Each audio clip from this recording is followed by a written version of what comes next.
கண்டு இன்புறுவோர்களே.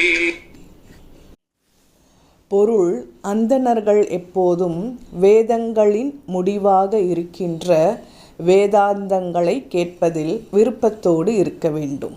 3 பதங்களை கொண்ட படைத்தல், காத்தல், அழித்தல் ஆகிய 3இன் முடிவாய் இருக்கின்ற ஓம் என்னும் பிரணவ மந்திரத்தின் உட்பொருளாகிய தத்துவமசி பரம்பொருள் நீயாக இருக்கிறாய் என்பதை உணர்ந்து ஒளி மற்றும் வேதத்தின் முடிவாகிய இறைவனை இவன்தான் என்று தனக்குள் உணர்ந்து பேரின்பத்திலேயே திளைத்திருப்பவர்களே அந்தணர்கள் ஆவார்கள்.